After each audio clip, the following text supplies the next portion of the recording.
Sarah Plain and Tall, page 20 through 23. A moon snail, she called it, that was curled and smelled of salt. Gulls fly high and drop the shells on the rocks below, she told Caleb. When the shell is broken, they eat what is inside. That is very smart, said Caleb. For you, Anna, said Sarah, a sea stone. And she gave me the smoothest and whitest stone I had ever seen.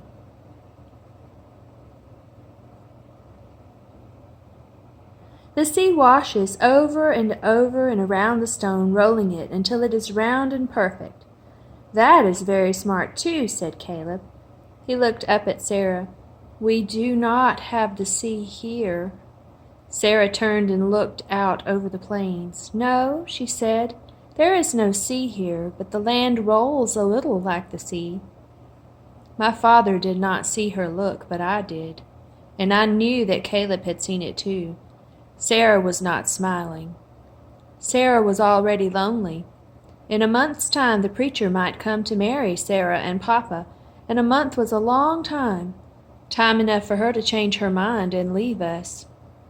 Papa took Sarah's bags inside, where her room was ready, with a quilt on the bed and blue flax dried in a vase on the night table.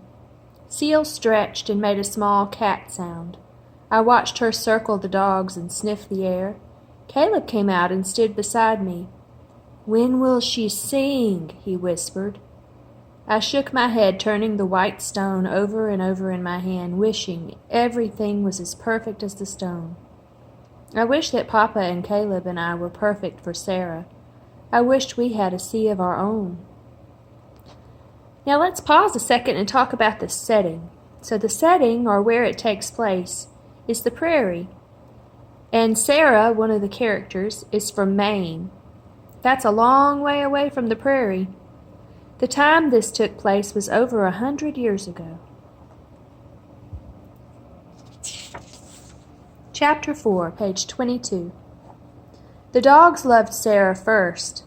Lottie slept beside her bed, curled in a soft circle, and Nick leaned his face on the covers in the morning, watching for the first sign that Sarah was awake.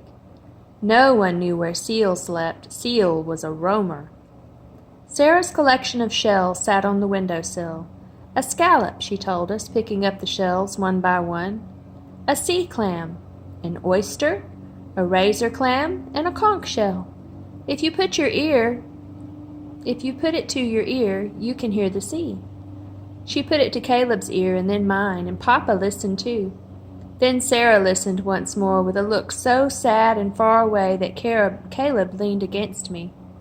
At least Sarah can hear the sea, he whispered.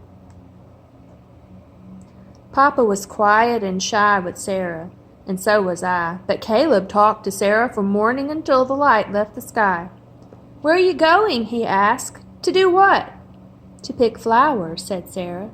I'll hang some of them upside down and dry them so they'll keep some color, and we can have flowers all winter long. I'll come too, cried Caleb.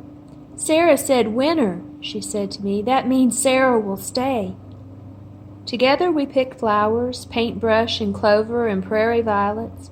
There were buds on the wild roses that climbed up the paddock fence. The roses will bloom in early summer, I told Sarah. I looked to see if she knew what I was thinking. Summer was when the wedding would be. Might be. Sarah and Papa's wedding.